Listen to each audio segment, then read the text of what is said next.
अल्लाह को चाहना चाहते हो, मेरी पैरवी करो, अल्लाह तुम्हें चाह लेगा।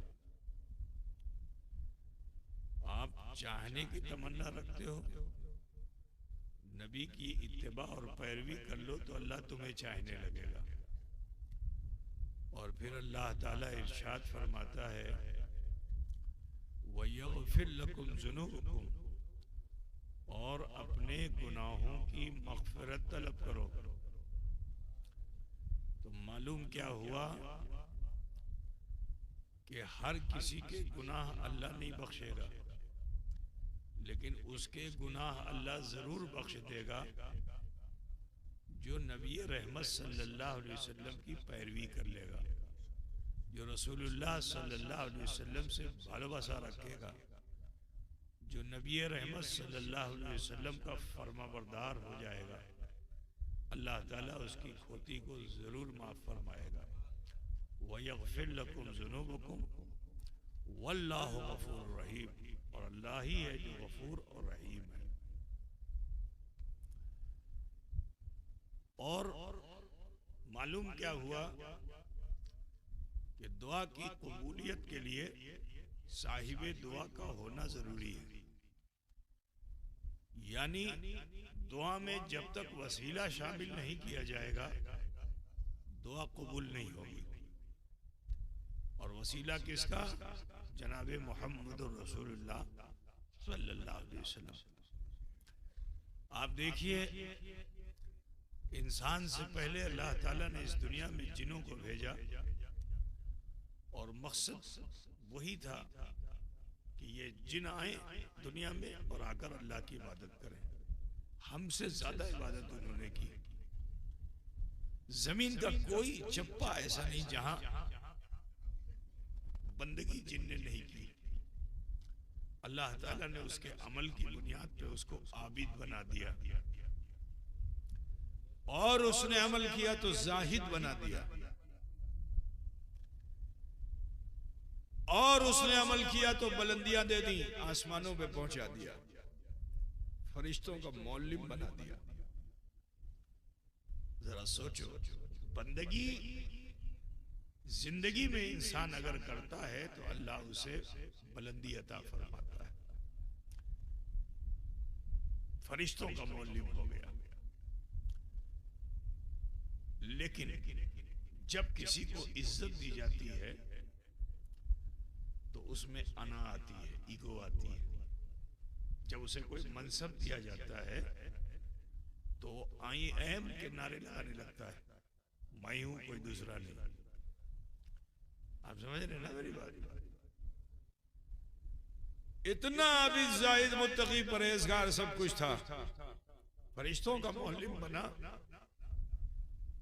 उसको ईगो आ गई कि मैं भी कुछ हूं। अल्लाह ताला तो दिलों के हाल से खूब वाकिफ है। उसने जाहिर नहीं किया था अपनी अना को, दिल ही दिल में इतरा रहा था कि मैं फरिश्तों का मौलिम हूं।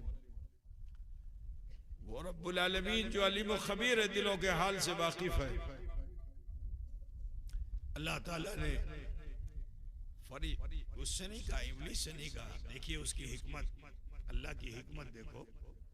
ईगो इसे है, डायरेक्ट इसी से अल्लाह कलाम कर लेता, लेकिन नहीं, अल्लाह ताला ने फरिश्तों से फरमाया, इन्नी जाइलुन फिल अर्दि खलीफा, मैं जमीन पे अपना असिस्टेंट बनाने जा रहा हूं, अपना नाइब बनाने जा रहा हूं।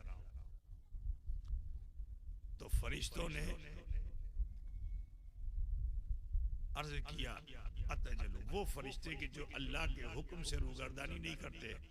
अल्लाह फरमा दे सजदे में रहो तो सजदे में रहते हैं, अल्लाह फरमा दे रुकू में रहो तो रुकू में रहते हैं, अल्लाह फरमा दे क़याम में रहो तो क़याम में रहते हैं, अल्लाह फरमा दे तस्बीह ये करो तो दूसरी तस्बीह नहीं करते हैं। लेकिन इल्म एक ऐसी चीज है कि जो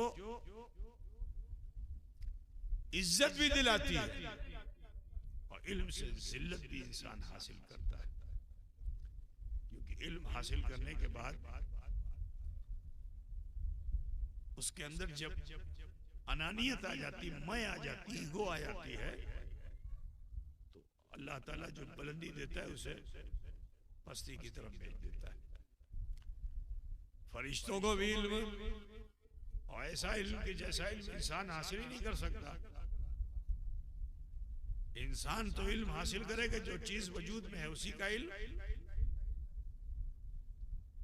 लेकिन फरिश्तों का इल्म ऐसा कि जो चीज वजूद में नहीं उसका भी इल्म। अल्लाह किसे खलीफा बनाना चाहता है इसका इल्म। जो खलीफा बनेगा उसका किरदार क्या होगा, कैरेक्टर क्या होगा, उसका अमल क्या होगा, उसका भी इल्म। जरा सोचो कि फरिश्तों का इल्म कैसा था। यही वजह थी कि उन फरिश्तों ने अल्लाह की बारगाह में अर्ज किया था, अतजलु फीहा मन युफ्सिदु व युस्फिकु दिमा। अल्लाह तू ऐसा क्यों करेगा? जिसको तू खिलाफत देने जा रहा है तो झगड़ालू है, वो फसादी है, खून खराबा करने वाला है, जंगो जिदाल करने वाला है। फिर अपने बारे में जो फरिश्तों के दिल में था उसे जाहिर कर दिया कि नहनु नुसब्बिहु बिहम्दिका व नुक़द्दिसु लक। अल्लाह हम तो तेरी तस्बीह बयान करते हैं, तेरी पाकी बयान करते हैं, तेरी हम्द बयान करते हैं, हम ही काफी। तो अल्लाह ताला ने उनके इल्म पर घेरा लगाया। इतराओ नहीं अपने इल्म पर। इन्नी आलमु मा ला तालमून, जो मैं जानता हूं वो तुम नहीं जानते, क्योंकि तुम बशर देख रहे हो और मैं बशर में खैर बशर। अजीजा ने गिरामी, यहां तक कि आदम अलैहिस्सलाम का पुतला तैयार हो गया, रूह डाल दी गई, तो अल्लाह ताला ने उन फरिश्तों को जिन्होंने कहा था झगड़ालू फंसा दिए, अल्लाह ने कहा यही झुको, तुम्हारी ईगो जो हर्ट हुई है हर्ट मत करो, झुको यहीं पे। तो अल्लाह फरमाता है वइज़ क़ुल्ना लिल मलाइकति इसजुदू लि आदम फसजदू इल्ला इब्लीस। हमने जब फरिश्तों को हुक्म दिया कि आदम के लिए सजदा करो, सबने कर दिया, मगर इब्लीस ने नहीं किया। यहाँ एक बात बता दूं कि इब्लीस जो है वो फरिश्तों के जिन्स से नहीं है, फरिश्तों के समाज का नहीं है। और अल्लाह ताला ने किसे सजदा करने का हुक्म दिया था? फरिश्तों को। लेकिन इब्लीस ने सजदा नहीं किया। और मैं ये कहता हूं कि अगर वो सजदा नहीं करता, खामोश खड़ा रहता तो भी बच जाता। लेकिन सुनो, जिसमें अना आ जाती, मैं आज दूसरे को हकीर जानता है, दूसरे को कमजोर और कमतर समझता है, तो इब्लीस ने सजदा नहीं किया। अल्लाह ने फौरन मरदूद नहीं किया। मरदूद कब किया? कि जब उसने कहा खलक़तनी मिन नार, अल्लाह तूने तो मुझे आग से पैदा किया है, और ये बशर, ये इंसान, ये तो माटी का है, इसकी खासियत पस है, मेरी खासियत बुलंद है। जब अपनी क्वालिटी को पेश किया तो अल्लाह फरमाता है अबा वस्तकबरा वकाना मिनल काफिरीन, उसने इनकार कर दिया क्योंकि यही उसका मुकद्दर था, यही उसकी तकदीर थी। इनकार कर दिया, लानत का तौक उसकी गर्दन में आ गया। देखो, गुनाह इतना बड़ा किया, खता इतनी बड़ी की। अल्लाह फरमाता है वल्लाहु गफूरुर रहीम, और अल्लाह ही गफूरुर रहीम है। इब्लीस अल्लाह की बारगाह में हाजिर हुआ दुआ करने के लिए कि अल्लाह, ए परवरदिगारा, ए रब्बे कदीर, अमर खोती माफ करी दो, अल्लाह हमारी खता को माफ कर दे, हमें एकटा भूल करलम। लेकिन जिसे तू खलीफा बना रहा है दुनिया में जाके बहुत भूल करेगा, लेकिन जब वो तेरी तरफ लौटेंगे तो तू उसे माफ कर देगा। तो अल्लाह तबारक व तआला ने जो गफूर और रहीम है उसकी दुआ को कबूल नहीं किया। हाँ, रहीमी ये है उस रब्बुल आलमीन की कि उसने इब्लीस को नजरिया दिया, रास्ता दिया कि माफ करने की एक सूरत है। আমি माफ करी दे बोले एक सूरत আছে कि कहा जिनकी शान में तूने गुस्ताखी की है वो मेरा महबूब है। और जो मेरा महबूब है उसको राजी कर ले, अगर वो राजी हो जाएगा तो मैं भी राजी हो जाऊंगा। समझ रहे हैं आप? इब्लीस इतना समझदार था कि उसने लानत के दौर को उतरवाने के लिए आदम की तरफ चलना पसंद कर लिया। इस जमाने में इतने नासमझ हैं कि लाख उन्हें दलीलें भी पेश की जाएं, लेकिन वो साहिबे दुआ की तरफ पलटते नहीं। वो तो यही कहते हैं गैरुल्लाह से मदद मांगना शिर्क है, ऐसा बोलते हैं। अल्लाह ही से मांगो, अल्लाह ही देगा। यकीनन अल्लाह देता है, लेकिन अल्लाह ताला जरिए से देता है। बोलो, जरिए से देता है कि नहीं देता है? अच्छा बताओ, आप भात खाते हो ना, चावल, तो ये चावल अगर पतान ना हो, धान का पतान ना बने तो चावल मिलेगा? बोलो, नहीं मिलेगा ना। धान होगा, पतान होगा, पतान को निकालोगे, धान को बचाओगे, फिर उसमें बाली आएगी, फिर उसको क्या करते हैं, उसे जिससे उसका छिलका उतारते हैं। उतारने के बाद फिर आपको भात मिलेगा, चावल मिलेगा, है ना भाई? जरिए से है। एक दाने से सैकड़ों दाने हैं। अगर वो एक दाना नहीं होता तो ये सैकड़ों दाने मिलते? नहीं मिलता। जरिए से रज़्ज़ाक़ अल्लाह है, आसमान से टपकाया नहीं, जमीन को जरिया बना दिया। जमीन से पौधा होगा, बालियां आई और फिर आप तक धान पहुंच गया। बिला तमसील और तशबीह मुझे कह लेने दो कि अल्लाह ही है जो दुआओं को कबूल करने वाला है, लेकिन अल्लाह ने उसूल बनाया कि मैं दुआ उसी की कबूल करता हूं जो मेरे महबूब की अताअत और फर्माबरदारी कर लेता है ना। अजीजों, ये इब्लीस जन्नत के दरवाजे तक तो गया इसी नियत से कि माफी मांग लूंगा, माफी मांग लूंगा, लेकिन जैसे ही जन्नत को देखा ना तो उसके मन में हिंसा आ गई कि आदम ने एक सजदा भी नहीं किया, इतनी बड़ी बाड़ी मिल गई, बाड़ी में ढुकने के 8 रास्ते, बड़े बड़े दरवाजे, सुंदर सुंदर दरवाजा का, जिसके दरवाजे का ये आलम है तो उसके घर का आलम क्या होगा? हसद पैदा हो गई। और हदीस शरीफ में आया यह है कि अल हसद याकुलुल हसनात, हसद नेकियों को खा जाता है। अगर वो नियत अच्छी करके गया होता तो बख्श दिया जाता, लेकिन अफसोस है नियत उसकी खराब हो गई, और जब नियत खराब हो गई तो अल्लाह ताला ने उसे हमेशा के लिए मरदूद कर दिया। अल मुख्तसर, वो तो इब्लीस था खता करने वाला। आदम अलैहिस्सलाम तो नबी है ना। आदम अलैहिस्सलाम ने दुनिया में उतरने के बाद 350 साल तक अपने लिए दुआ की। क्या दुआ की कि अल्लाह मेरी बीवी को मुझसे मिला दे, मेरी बीवी को मुझसे मिला दे। अल्लाह ताला ने 350 साल तक नहीं मिलाया। लेकिन आप जानते हैं अभी आपके इलाके से कुछ लोग गए होंगे हज करने के लिए। अल्लाह ताला हमें तुम्हें भी तौफीक दे कि हम भी हरमैन तय्यबैन की ज़ियारत करें और हज बैतुल्लाह से मुशर्रफ है ना।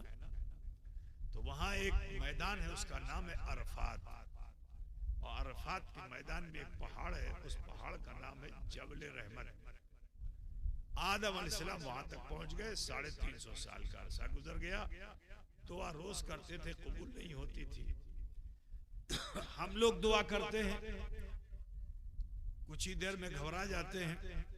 हमारे पास बहुत से लोग आते हैं, मर्द भी आते हैं, औरतें भी आगे यही कहती हैं, बेसी बेसी दुआ करछी पीर साहब, हमार दुआ केनो कबूल होच्छे ना। हमें नमाज पढ़छी, हमें रोजा रखछी, हमें दान करछी, हमें खैरात करछी, हमार दुआ कबूल केनो होच्छे ना। ऐसा बंगाल में बोलते हैं कि नहीं बोलते भाई? बोलते हैं ना। यही बोलना गलत है। अल्लाह को पाबंद करोगे, अल्लाह तुम्हारी मर्जी से चलेगा, तुम्हें अल्लाह की मर्जी से चलना होगा। बोलो भाई, अल्लाह की मर्जी से चलना होगा ना। दुआ करना हमारा तुम्हारा काम है, कबूल करना उसका काम है ना। आदम अलैहिस्सलाम के भी मन में यही आया था, क्यों अमर दुआ कबूल होच्छे ना। तो उन्होंने पलटकर शिकवा शिकायत नहीं की, पलट के अपने जीवन में झांक के देखा के खने खोती के खने खोती के खने खोती, लेकिन पूरे जीवन में उन्होंने देखा खता तो कहीं है ही नहीं, अता ही अता है। कदमों में पड़े हुए फरिश्ते से मैंने दुआ की थी, फरिश्ते सामने आ गए थे, पेशानी पुष्ट से निकला हुआ नूर पेशानी में आ गया था। मैं झुकने जा रहा था, अल्लाह ने सर बुलंद करने का हुक्म दिया, सर उठाया तो जहां अल्लाह का नाम वही मोहम्मद रसूलुल्लाह का नाम। अल्लाह ने इनाम में जन्नत दी थी, दरवाजे जन्नत पे यही नाम पाया था, अंदर गया था तो हर बुलंद मकाम पे यही नाम पाया था। अब गौर करने लगे, फैसला ये किया कि ये वो जात है जो अल्लाह को महबूब है, ये वो नाम है जो अल्लाह को महबूब है। तो अब दुआ अपनी पीछे छोड़ दी, एक दूसरी तमन्ना दिल में पैदा हुई। वो तमन्ना क्या थी कि अल्लाह जो तेरा महबूब है उसी को मैंने अपना महबूब बना लिया है, जो जिसे तू चाहता है उसी को मैं भी चाहने लगा हूँ। अल्लाह मेरी एक तमन्ना ये है कि मैंने अपने नाखूनों को साफ कर लिया है, इसी पे अपने हबीब की छवि को उतार दे, আমি उनर दीदार करते चाहे। जैसे ही हजरत आदम ने ये दुआ की, अल्लाह ताला ने तस्वीर मोहम्मद को नाखूने आदम पे उतार दिया। अब जो तस्वीर मोहम्मद नाखूने आदम पे उतर गई, आदम अलैहिस्सलाम ने जो ज़ियारत नबी किया, रसूल किया, तो भालोबासा और बढ़ गई। अब जो भालोबासा और बढ़ गई तो दिल ने कहा, ए आदम देखना अदब के खिलाफ है, चूमना अदब के मुआफिक है, क्योंकि जिसे चाहा जाता है उसे चूमा जाता। चूम कर आंखों से लगा लिया। पिछली दुआ जो मुअल्लक थी वो भी कबूल हो गई। पुश्त पे हजरत हवा मिल गई, मुलाकात हो गई। मालूम क्या हुआ कि दुआ की कबूलियत के लिए साहिबे दुआ का होना जरूरी है। और आगे बढ़िए, थोड़ी सी बात को और आगे बढ़ा दूं अगर आप इजाजत दें तो। भाई बताओ, तो तबीयत मेरी सही नहीं है, लेकिन आपको देखकर मुझे जज्बा पैदा हो रहा है और मैं चाहता हूं कि कुछ आपको दे के चला जाऊं, है ना, क्योंकि आपकी ये बस्ती यकीनन हुजूर अशरफुल औलिया की महबूब बस्ती थी। चंद मुलाकातों में आपने हजरत का दिल जीत लिया था। अक्सर आपका तस्करा हजरत फरमाया करते थे। बेहमदई ताला तकरीबन 40 साल से मैं भी आपको देख रहा हूँ, आपकी भालोबासा में अल्हम्दुलिल्लाह कोई कमी नहीं है। तो मेरा दिल चाहता है कि जो मेरे सीने में है वो तुम्हारे सीने तक पहुँचा दूँ मैं। अजीज़ान गिरामी समात फरमाइए। हजरत मूसा अलैहिस्सलाम ये एक ऐसे नबी हैं कि ये बगैर किसी वसीले के डायरेक्ट अल्लाह से कलाम करते हैं। मूसा अलैहिस्सलाम, कुरान में उनका तस्करा भी है, जगह जगह उनके मौजज़े भी बयान है। मिसाल के तौर पर जब आपने इस्लाम की दावत पेश की तो फिरौन वक्त ने आपके मुकाबले में अपने मुल्क के जादूगरों को जमा किया। तफसीर में आया है कि 70,000 जादूगरों को जमा किया। कितना? एक मूसा के मुकाबले में 70,000 जादूगरों को जमा किया। उन जादूगरों ने जब मूसा अलैहिस्सलाम को देखा ना तो भयभीत हो गए। कोई अकेला जाने को तैयार नहीं मुकाबले में। सुरेन बाबा, अकेला कोई जाने को तैयार नहीं। तो सब ने मिलकर प्लानिंग किया, कहा देखिए इनसे मुकाबला करना आसान नहीं है, तो बहुत बेहतर होगा कि इनसे मुकाबले के लिए सब लोग एक ही तरह का जादू पेश करो।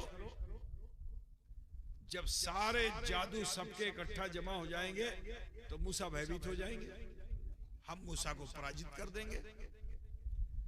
तो सबने प्लान ये किया कि सरपो क्या बोलते हैं आप लोग, सांप बोलते हो सरपो बोलते हो, हम बंगला में बोले तो हिंदी में बोलो, है ना, इसीलिए खोट्टा कहे जाते हैं ना। सांप समझते हो कि नहीं समझते हो? सरपो, सरपो बंगला में बोलते हैं ना सरपो। तो सबने प्लानिंग यही किया कि भाई इनके सामने सब लोग ढेर सारे सांप छोड़ दो, भयभीत हो जाएंगे। किया भी ऐसे ही उन्होंने, डंडा छोड़ा सांप बन गया, रस्सी छोड़ी सांप बन गया। 70,000 सांप मूसा अलैहिस्सलाम के सामने। अच्छा बताओ कि क्या कोई मूजी शय नबी को इजा पहुंचा सकती है? कोई मूजी शय नबी को इजा नहीं पहुंचा सकती। तो ये 70,000 सांप क्या बिगाड़ पाएंगे नबी का? तो नबी को भयभीत कर पाएंगे? ये 70,000 सांप नबी को तो नहीं नुकसान पहुंचा सकते थे, मगर नबी के पीछे जो खड़े हुए उनके फॉलोअर थे, नबी का कलमा पढ़ने वाले, उनको ये सांप नुकसान पहुंचा सकते थे। तो हजरत मूसा अलैहिस्सलाम ने अल्लाह की बारगाह में डायरेक्ट अर्जी की, अल्लाह क्या करूं, अल्लाह क्या करूं, अल्लाह क्या करूं? तो अल्लाह ताला ने कुरान पाक में इरशाद फरमाया, वमा तिलका बियमीनका या मूसा, ऐ मूसा तुम्हारे दाहिने हाथ में क्या है? तो अगर डरे हुए होते तो इशारा करते। मिसाल के तौर पर अगर आप सांप देख लो सामने तो बोल पाओगे? सांप सांप चिल्लाओगे? नहीं, ई आ आवाज निकलेगी, मुख से बोली नहीं निकलेगी, बोलती बंद हो जाएगी, ठीक है ना, बाहर करोगे। लेकिन कुरान की इन आयतों से पता चलता है कि मूसा अलैहिस्सलाम डरे हुए नहीं थे। अगर डरे हुए होते तो कलाम को तुलानी नहीं करते। हजरत मूसा अलैहिस्सलाम ने अल्लाह से अर्जी लगाई कि अल्लाह, ये मेरा डंडा है, मेरा आसा है, इससे मैं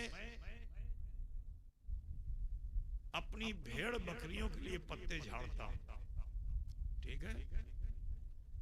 जो जैतून का है टेढ़ा मेढ़ा है, जब मुझको सोना होता है तो इसी को तकिया बनाता हूं और भी इससे काम लेता हूं, ठीक है। तो अल्लाह ताला ने फरमाया इसी को जमीन पे डाल दो। जैसे ही जमीन पे डाला, वो लाठी जो थी वो सांप बन गई, अजदहा। अजदहा जो बन गया वो, तो उस अजदहे ने सारे सांपों को निगल लिया। अब जब सारे सांप खा गया वो, तो फिर मूसा अलैहिस्सलाम ने अल्लाह से अर्जी लगाई, अल्लाह क्या करूं, अल्लाह क्या करूं? तो अल्लाह ताला ने फरमाया कि मूसा, सांप के मुंह में हाथ डालो। अल्लाह ने नहीं फरमाया कि अपना आसा उठा लो, क्या फरमाया? सांप के मुंह में हाथ डालो। तो इससे दो बात साबित हो गई कि जो रस्सी का सांप बना था, लाठी का सांप बना था, ये निगाहों का धोखा था, ठीक है ना भाई। लेकिन जो मूसा अलैहिस्सलाम की लाठी जमीन पे आई थी, ये निगाहों का धोखा नहीं, उधर इस्तिदराज था, निगाहों का धोखा। इधर मौजज़ा था, मौजज़ा हकीकत है, इस्तिदराज हकीकत नहीं है। अजीजान गिरामी, गर्द के मूसा अलैहिस्सलाम अगर डरे हुए होते तो सांप के मुंह में हाथ नहीं डालते। अल्लाह का हुक्म हुआ, अपने मुंह में हाथ डाला, उठाया, फिर से वो लाठी बन गई। कुरान में और भी बहुत से मौजज़े हजरत मूसा अलैहिस्सलाम के हैं। बस मैं ये बताना चाहता हूँ कि मूसा अलैहिस्सलाम ऐसे साहिब लिसान बुजुर्ग थे, जो कह देते वो हो जाता, अल्लाह से जो कह देते वो हो जाता।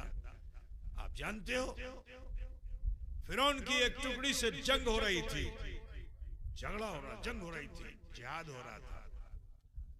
शाम हो गई तो ये कौम के लोग जो थे, उन्होंने कहा रात्रि बेला हमें जंगो करबो ना, सकाले जंगो होबे। तो नबी ने फरमाया कि देखो, एक मर्तबा इन पे हमला कर दो, ये पसपा हो जाएंगे, शेष हो जाएंगे। तो उन्होंने कहा ना, रात में हम नहीं लड़ेंगे, हमारी जान हमको बहुत प्यारी है, अगर लड़ाना है तो रोशनी का इंतजाम कीजिए। तो हजरत मूसा अलैहिस्सलाम ने फिर अल्लाह से अर्जी लगाई, अल्लाह क्या करूं? तो अल्लाह ने फरमाया अपना दाहिना हाथ अपने जेब में रखो, सीने पे रखो। आपने अपना दाहिना हाथ अपने सीने पे रखा, फिर उसको जो बाहर किया तो पूरी हथेली जो है ये रोशन हो गई, और इससे इतनी रोशनी निकली कि दिन जैसा माहौल हो गया, पूरे मैदान जंग में रोशनी। बात समझे ना? उसी को यदे बैसा कहते हैं। हजरत मूसा अलैहिस्सलाम कामयाब हो गए। जब फिरौन को पता चला तो उसने अपने मुल्क के सारी मिलिट्री को जमा किया, सारी फौज को जमा किया, खुद क़यादत में मूसा अलैहिस्सलाम के मुकाबले में गया।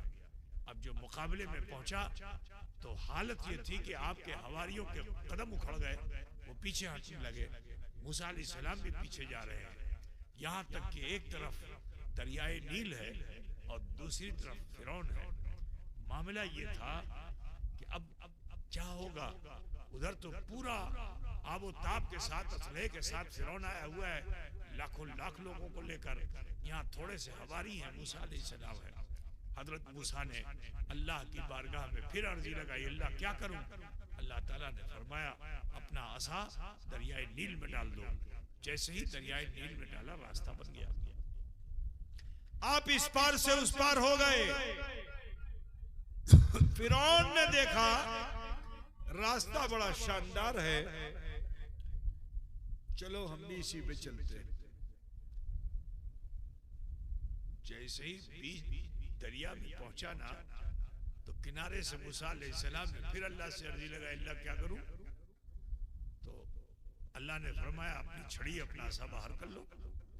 जैसे ही आपने असा बाहर किया, ये पानी की जो दीवार थी आपस में मिलने लगी, और फिरौन जब डूबने लगा तो कुरान में है कि फिरौन ने कलमा पढ़ा। कलमा पढ़ने ही से तो मुसलमान होता है आदमी। कलमा पढ़ने वाले ही को तो आप मुसलमान समझते हो भाई। बोलो सैदपुर वालों, जो कलमा पढ़े आप उसी को मुसलमान समझते हो। तो फिरौन ने भी कलमा पढ़ा। कुरान में है कि आमन तो बेरब्बे मूसा व हारून, मैं मूसा और हारून के रब पर ईमान लाता हूं। बोलो ये कलमा हुआ कि नहीं? अरे बोलो भाई मेरे, आप फिरौन को मुसलमान समझोगे? मालूम क्या हुआ कि सिर्फ एक अल्लाह को मानने वाला मोमिन नहीं हो सकता जब तक कि ईमान बिल्लाह के साथ ईमान बिल रसूल नहीं हो, वो मोमिन नहीं हो सकता है। तो ईमान बिल्लाह के साथ ईमान बिल रसूल का होना जरूरी है। अगर थोड़ी सी भी खोट नबी की शान में, थोड़ी सी भी खोट रखते हो तो मोमिन नहीं हो सकते हो।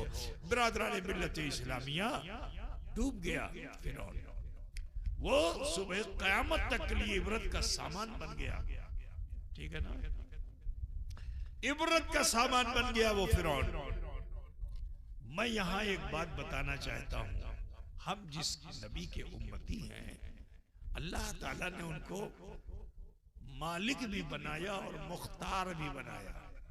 सुन लो मेरे भाई, आला हज़रत फाजिल बरेलवी इसीलिए फरमाते हैं कि मैं तो मालिक ही कहूंगा कि हो मालिक के हबीब, यानी महबूब व मुहिब में नहीं मेरा तेरा। तो हजरत मूसा को जब जब जरूरत पड़े अल्लाह से मांगे तो मिले, लेकिन अल्लाह ने अपनी मिल्क में रसूलुल्लाह को ऐसा मुख्तार बनाया कि उन्हें मांगने की जरूरत नहीं, जो कह देते हैं वो हो जाता है। अजीजाने गिरामी, मेरे रसूल से भी मक्के में कुफ्फार और मुशरिकीन ने ये कहा था कि जुदी अपनी नबी आछे चांद को भांग दीजिए तो हम समझेंगे कि आप नबी हैं। तो मेरे नबी ने अल्लाह से ये नहीं अर्ज किया था कि अल्लाह क्या करूं, बस उंगली का इशारा किया था, चांद के 2 टुकड़े हो गए।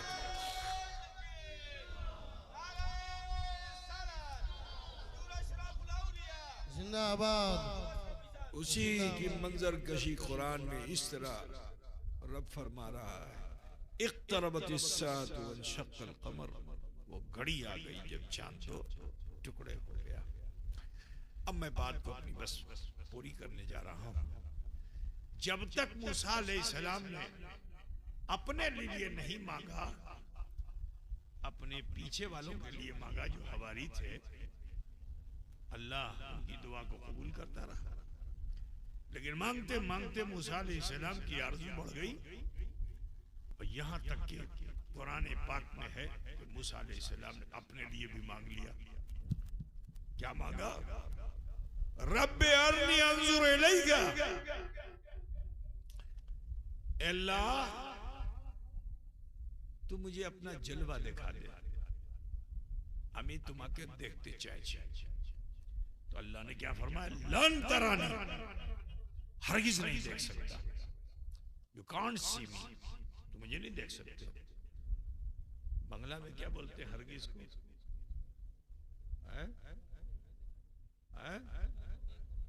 कोनो मोते देखते पारबे ना, ठीक है ना? बंगला में तो हुआ ना, कोनो मोते देखते पारबे ना। मगर मांगने वाला अगर आशिक है तो उसको मिल ही जाता है, ठीक है ना? मूसा अलैहिस्सलाम की तलब में कमी ना हुई, ये मांगते रहे। यहाँ तक कि अल्लाह ताला ने हालात ऐसे बना दिए कि फिरौन ने मूसा अलैहिस्सलाम को उनकी बीवी के साथ समाज से बाहर कर दिया। समाज में नहीं रह सकते हो, जंगल में जाओ। अब मूसा अलैहिस्सलाम अपनी बीवी को लेकर जंगल में चले आए। जाड़े का जमाना था, सर्दी बहुत थी, बीवी ठिठुर रही थी, कांप रही थी। अपने स्वामी से कहा कि मेरे स्वामी, अगर गर्मी ना मिली हमें तो हम ही मरे जाओ, गर्मी का इंतजाम कीजिए। मूसा अलैहिस्सलाम भी बड़े चिंतित की कुरी ना। अब चार जानिब देखने लगे तो देखते क्या है, पहाड़ के ऊपर आगुन जल रही है। तो बीवी से कहा तुम्हें एखने थाको, हम ओखने जाबो। क्या बोलते हैं चिंगारी को?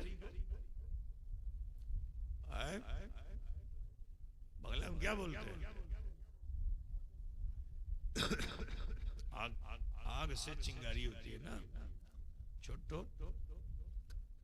हमें आगुन नहीं आसबो, पत्ता पे डालबो, गर्मी हासिल करबो, तुम एखने थाको। बीवी को रोक दिया और खुद चल पड़े।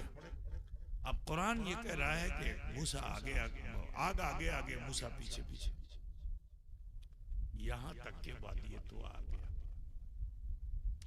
अब वादिय तुआ क्या, उसे समझ लो। एक पहाड़ है, उस पहाड़ का नाम है तूर पहाड़। कौन सा पहाड़? तूर पहाड़। उसी तूर पहाड़ के नीचे वाला हिस्सा जो दामन मैदान है, उसको क्या बोलेंगे? वादिय तुआ। ठीक? जब वहां पहुंच गए तो अल्लाह ने निदा दी, फखला ना लैक। अभी पूरी आयत नहीं पढ़ूंगा, ठीक है ना? आगे आज मूसा पीछे पीछे। फिर हुक्म क्या हुआ? फखला ना लैक, अपने जूते को उतारो। तो मेरा विजदान ये कहता है कि जिस आग के पीछे पीछे वो चल रहे थे, वो आग नहीं, वही नूरे मोहम्मद था।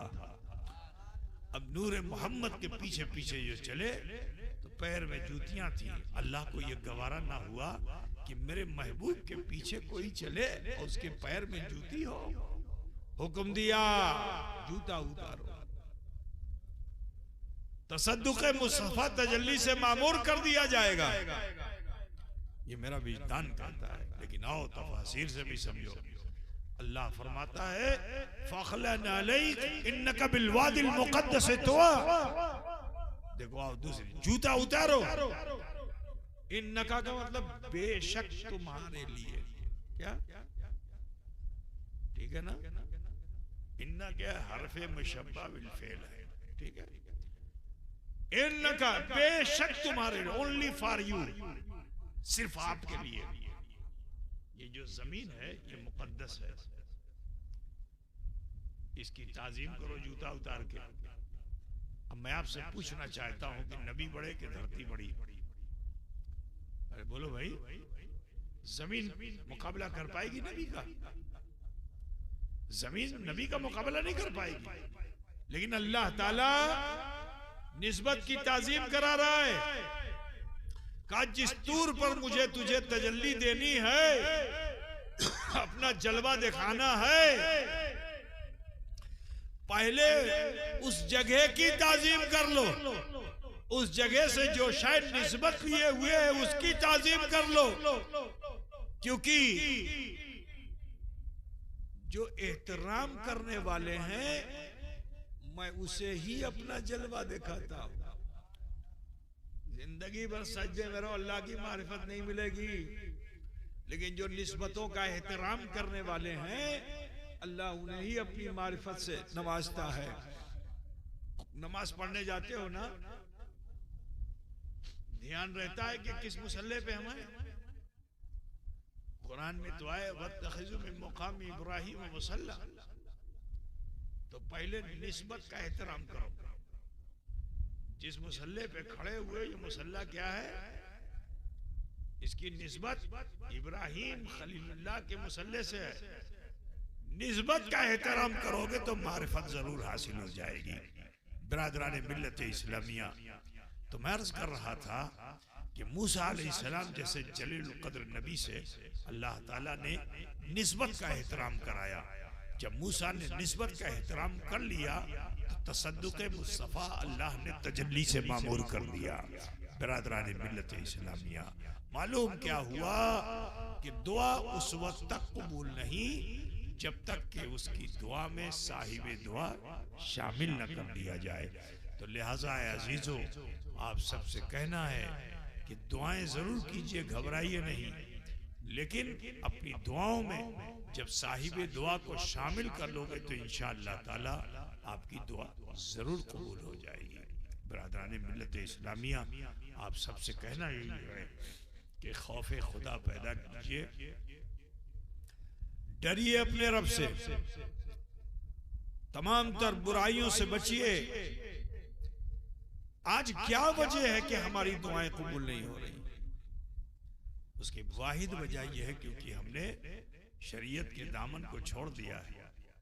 हमने जनाब मोहम्मद रसूलुल्लाह सल्लल्लाहु अलैहि वसल्लम की इत्तिबा और अताअत से रुगर्दानी कर ली है। यही वजह है कि हमारी दुआएं कबूल नहीं हो रही हैं। समाज में हम जलील ख्वार हो रहे हैं, रुसवा हो रहे हैं।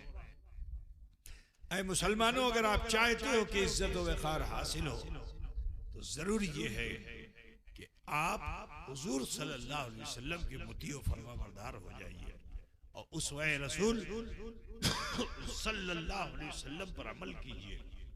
इंशाअल्लाह ताला खोई हुई इज्जत फिर से लौट आएगी। तुम्हारी मुअल्लक़ दुआएं जरूर कबूल हो जाएंगी अगर आप रसूल पाक सल्लल्लाहु अलैहि वसल्लम की उल्फत और मोहब्बत में अपना जीवन व्यतीत करोगे और नबी सल्लल्लाहु अलैहि वसल्लम की खुशी का सामान बन जाओगे। अल्लाह ने हमें बंदगी करने का हुक्म अता फरमाया है, लेकिन हमारी बंदगी पर नाज करते हैं जनाब मोहम्मद रसूलुल्लाह सल्लल्लाहु अलैहि वसल्लम। सुनो, अपनी हैसियत को पहचानो मुसलमानों। देखो, नमाज एक ऐसी इबादत है कि जिसके लिए मेरे रसूल ने फरमाया कि कुर्रतु ऐनी फी सलात, नमाज मेरी आंखों की ठंडक है। आप फरमाबरदार बनो और हुजूर की आंखों को ठंडक पहुंचाइए, तो जानते हो आपकी हैसियत इतनी बुलंद हो जाएगी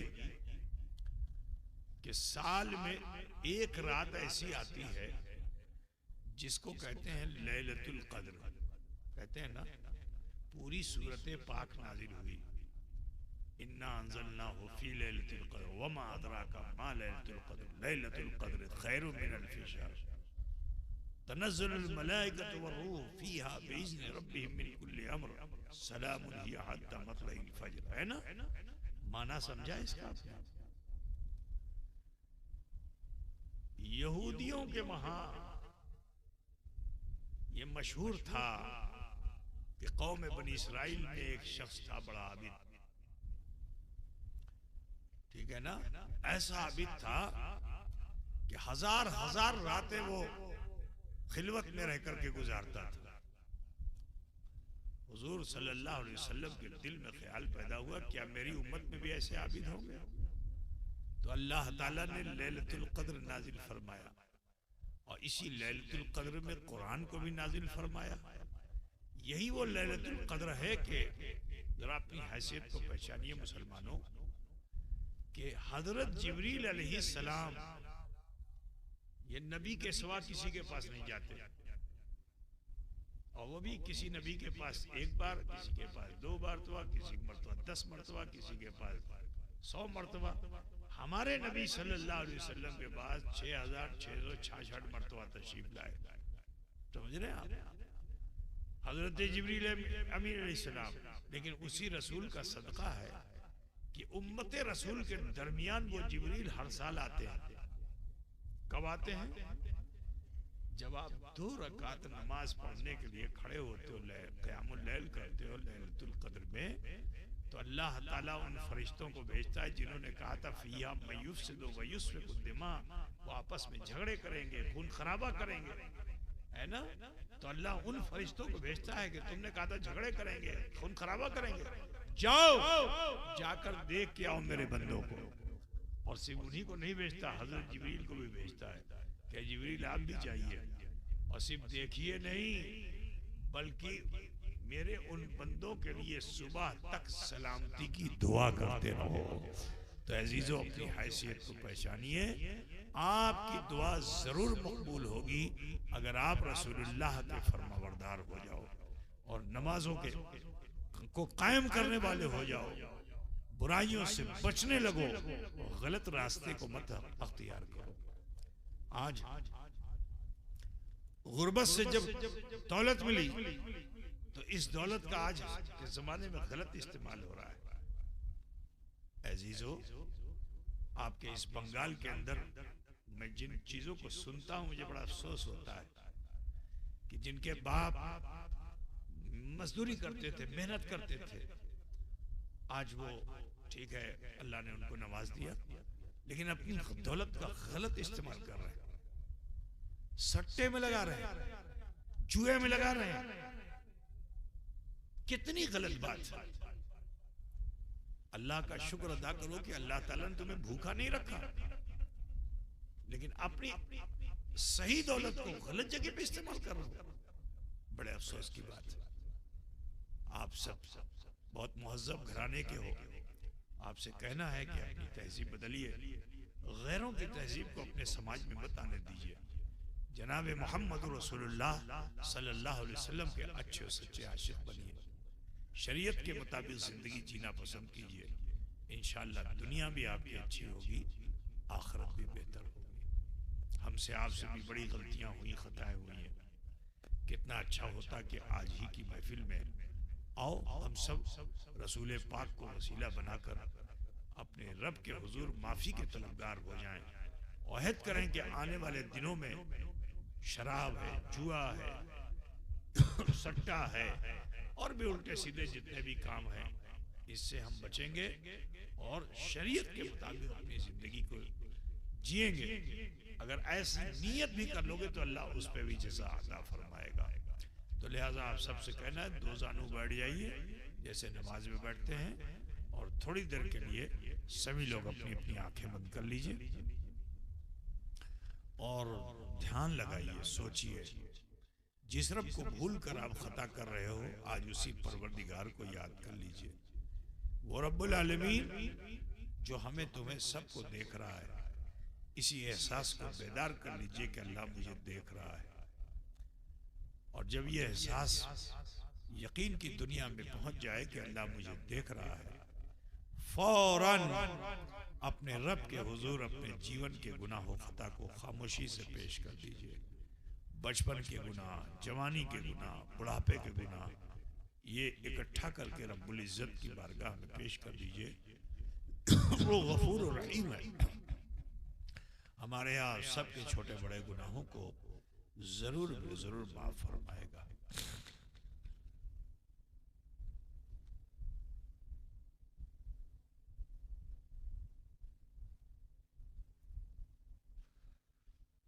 पढ़िए बिस्मिल्लाहिर्रहमानिर्रहीम, जरा जोर से पढ़िए, ला इलाहा इल्लल्लाह मुहम्मदुर रसूलुल्लाह, अल्लाह ही माबूद है, मुहम्मदुर रसूलुल्लाह सल्लल्लाहु अलैहि वसल्लम अल्लाह के सच्चे रसूल हैं। अस्तग़फिरुल्लाह रब्बी मिन कुल्लि ज़म्बिन व अतूबु इलैह। ऐ अल्लाह, तेरी बारगाह में सच्चे दिल से सब छोटे बड़े गुनाहों से हम तौबा करते हैं और हम वसीला चाहते हैं तेरे महबूब सैयद आलम नूर मुजस्सम अहमद मुश्तबा मोहम्मद मुस्तफ़ा सल्लल्लाहु अलैहि वसल्लम का। ये अल्प समय में हमने कलमा शरीफ पढ़ा, इस्तग़फ़ार किया। यकीन जानिए इस वक्त हम और आप ऐसे हो चुके हैं जैसे माँ के पेट से पैदा होने वाला बच्चा होता है। ज़रूरी है कि अपनी आने वाली ज़िंदगी को बेहतर बनाइए, गलत कामों से अपने आप को बचाइए, ख़ास तौर से नमाज़ों का एहतमाम कीजिए, वक्त वक्त पर मस्जिद आबाद कीजिए। मेरी बहन बेटियां अपने घरों में नमाज़ें एहतमाम के साथ पढ़ें।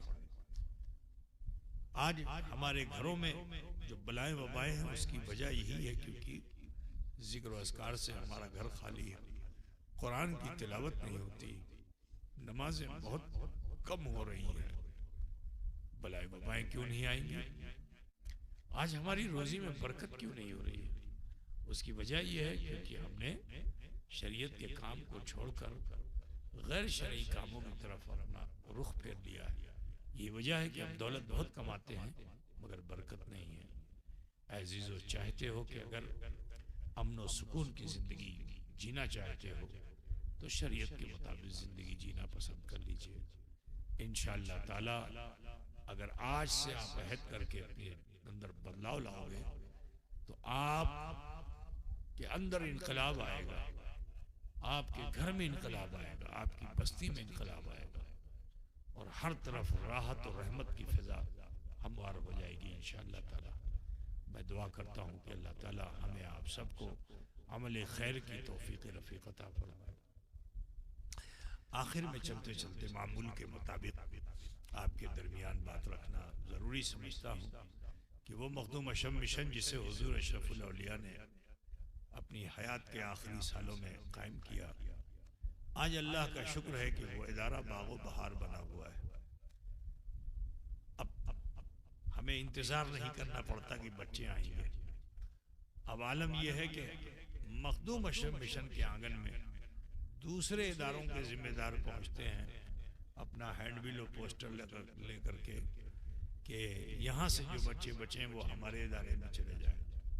अल्लाह का शुक्र है कि एक दिन के अंदर 1200-1300 एडमिशन फॉर्म भरे जाते हैं, फिर उनका टेस्ट होता है, कामयाब जो बच्चे उन्हें रखा जाता है। इस साल इतने बच्चे कामयाब हो गए कि मजबूरन हमें उनको रखना पड़ा। इस मरतबा बड़ी तैयारी के साथ बच्चे आए थे। तो अभी आप समझिए कि जो हमारा बजट है उस बजट से भी 200 या 225 बच्चे ज़्यादा हो गए। अब मैं गया तो देखा वहाँ हॉस्टल में बच्चे बहुत बिल्कुल खचाखच भरे हुए। तो मैंने कहा भाई ऐसे तो बहुत परेशानी हो जाएगी, आपने इतना एडमिशन क्यों ले लिया? कहा हजरत हमने किसी के साथ जो है पार्शलिटी नहीं किया, जो बच्चे लायक थे मेरिट में आ गए हमने उनको ले लिया। तो ठीक है आपने ले लिया तो अच्छी बात है। फिर हमने आईने हिंद हॉस्टल के कई कमरे खाली करवाए, अभी वहाँ पे काम चला, लाइट वाइट उसमें नहीं थी तो उसमें लाइट का जो पंखे का ऐलान मौलाना ने किया तो ये इमरजेंसी में वहाँ के लिए हुआ है। अल्लाह ताला आप सबको जज़ाए खैर अता फरमाए। दुआ कीजिए। वहाँ कारीगर भी भेज दिया गया है, काम लग गया, कल तक इंशाअल्लाह इंतज़ाम उसका हो जाएगा। तो जो बच्चे कमरों में ज़्यादा थे उनको डिवाइड करके यहाँ स्कूल के जो हमारा बंगला मीडियम स्कूल चल रहा है उन वहाँ के प्रिंसिपल से जिम्मेदारों से रिक्वेस्ट किया, हमने कहा भाई थोड़ा आप भी कष्ट कीजिए और इन बच्चों को साथ दीजिए ताकि ये इसमें एडजस्ट हो जाए। अल्लाह ताला तौफीक दे, आइंदा कुछ ऊपर बनाएंगे तो और आगे हो जाएगा इंशाअल्लाह ताला। आप सब दुआ फरमाइए कि हुजूर अशरफुल औलिया का जो सपना था वो साकार होता रहे और आप सबकी खिदमत जो आप शुरू से लेकर अब तक कर रहे हैं मैं उसके लिए दिल की गहराइयों से दुआ कहता हूँ। आप जानते हैं कि हर साल मखदूम अशम मिशन कुछ ना कुछ नई तहरीक के साथ आगे आता है। अल्लाह का शुक्र है कि हम कहीं ठहरे नहीं, हर साल कदम ब कदम आगे बढ़ते गए।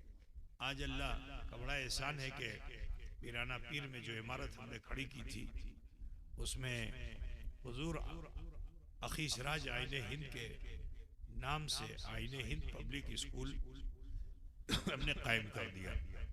एडमिशन वहाँ हो रहा है। ये मई का सेशन है, इसमें एडमिशन के लिए छूट दी गई है। आपसे कहना है कि आप उस स्कूल में अपने बच्चे को रखिए जहाँ बच्चा दीन भी सीखे, क्योंकि अगर वो दीन नहीं सीखेगा, अंग्रेजी बहुत अच्छी बोल लेगा, डॉक्टर ज़रूर बन जाएगा, इंजीनियर ज़रूर बन जाएगा, मगर ईमान अकीदा उसका चला जाएगा। जब उस लेवल का स्कूल आपको मिल गया तो फिर आप दूसरी जगहों पे रखने से अच्छा है कि वहाँ रखिए कि जहाँ आपके बच्चे को अच्छी तालीम भी हासिल हो जाए और साथ ही साथ उसका ईमान अकीदा भी दुरुस्त रहे और वो अच्छे से कुरान पढ़ने वाला हो जाए, फ़राइज़ वाजिबात का सही से जानने वाला हो जाए, अकीदे को भी जान ले और अकीदत को भी जान ले। बोलो इसकी ज़रूरत है कि नहीं है? नहीं, आपने अपने बच्चे को स्कूल में भेज दिया और 6 महीने के बाद आया तो ईसाई स्कूल में गया तो ऐसे